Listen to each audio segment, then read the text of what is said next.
What's going on, guys? This is G's Loft. So, went to go to a pigeon feed store, pick up some grains, and I picked up 3 bags of grain and omega-3 and vitamin D and all that good stuff for the birds. Came out to $142 and change. I remember, I don't know, 3 years ago, 5 years ago, for that price, I will leave with 6 bags of feed. There goes the bag. I will leave with 6 bags of feed for that same price. And now I'm leaving the store with 3 bags of feed for that price. This is the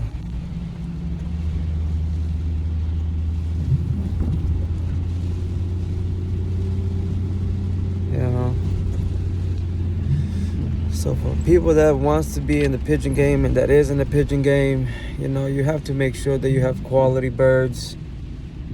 And if you don't have quality birds, you really have to love the sport or love the hobby to do all this, because I'll tell you one thing, man, it's not easy.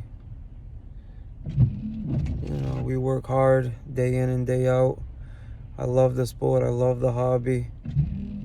My grandfather did it. My dad does it. I do it now. And I got it from my grandfather. So it's a little bit more than just a hobby. Every time I'm with the birds, it's like a part of him is with me. It just feels comfort, when I'm having a bad day or stuff like that. You go to the pigeon coop and poof, everything disappears from your mind. It feels good. To me, this is my drug. Whoever does this pigeon game, you know how it is. We sleep, talk, eat, wake up to pigeons. That's what's on my mind, is birds, pigeons. I got a hobby. I do finches as well, Goulians, finches, and all that good stuff as well. So I'm taking on 2 hobbies instead of 1. It's just I love birds. That's simple as that. People who don't understand wouldn't get it. They wouldn't see why, But yeah, man, pigeon cost, it's very high, expensive. So people say, oh, the sport is dying and whatnot and what forth. And well, look at it. To buy a pigeon clock, it's a Benzing M2, which is a downstep from an M1. It's $900, $700 to build a pigeon coop. A nice sized little loft. You're gonna be looking at, I don't know, $500, 4, 5, 6, 7, depending on what you want inside. If you get a already made one, or if you're lucky, somebody will give you one that been in their yard for like 20 years. It's almost falling apart. And then pigeons, the cost of pigeons. When you're starting off, we're more than happy to start you off with birds. But then again, you will know that not everybody's going to give you the good stuff, because you're starting off. And you're most likely to lose those pigeons, or pigeons will get sick, or, it's crazy. But it's very expensive just to get in the sport. It's this hobby. Then you got the vaccinations. On Foy's they sell for $138. You got the medications, if you're into the medications and preventing and nutrition, and if you're really gonna travel with the birds up and down the streets, you're gonna pay for gas. It's expensive. Overall, it just gets expensive. It's not you're like you buy a bag of chicken pellets and corn and call it a day, mix them together, and there you go. You feed them once a day. that can be a little bit cheaper, you know, if you're not flying, if you're not doing that, if you're not buying bands and electronic bands. You breed 200 youngsters. You're left with at the beginning of the season, when you start, and you're left with, let's say, 90. Now you have to buy 90 electronic bands, 250 a piece. What does that come out to? You know, it's expensive. This hobby it gets you. But once you fall deep into it, it's in your blood. You got that pigeon bug, you're done. You'll always come back to it. But it's a fun sport. It's a relaxing sport. It's an enjoyable sport. I love it. Even if I never fly in a pigeon club, I will still have the birds till the day I die, really. It's just how it is. Well, guys, this is a little,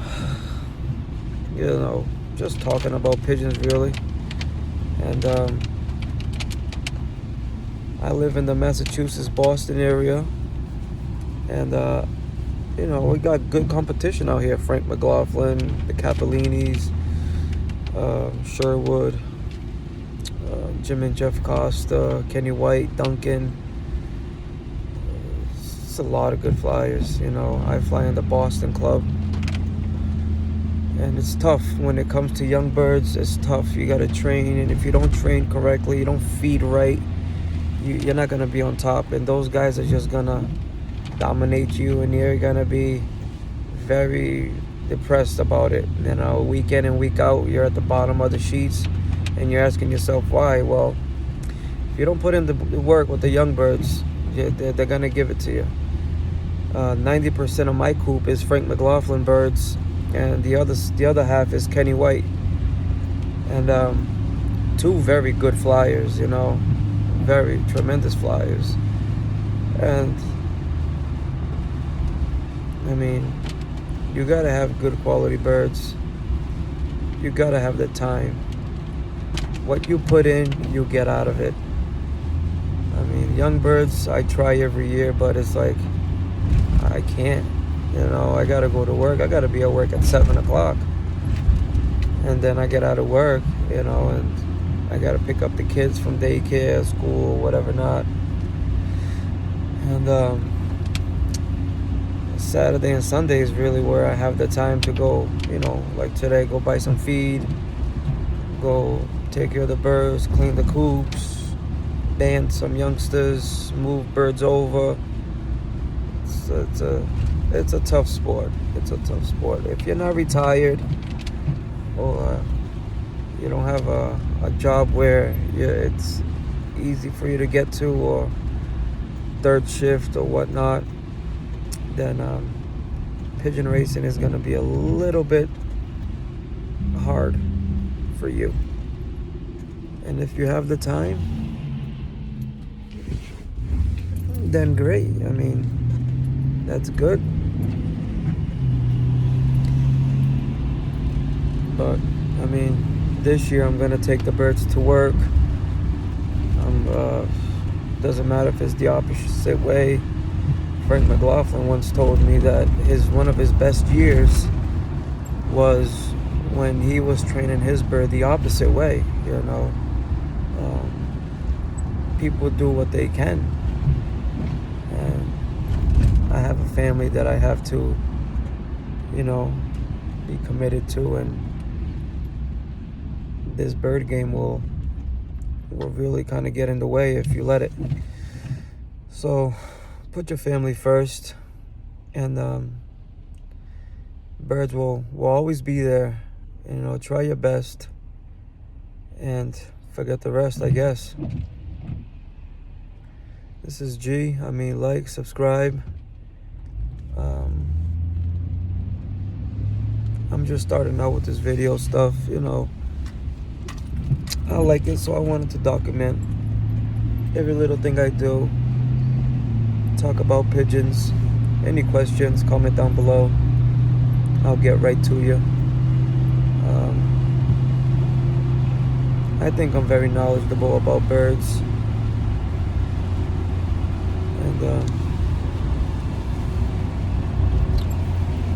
just do what you can, really. So again, guys, this is G's Loft. Like, subscribe, and I'll see you guys on the next one. Thank you.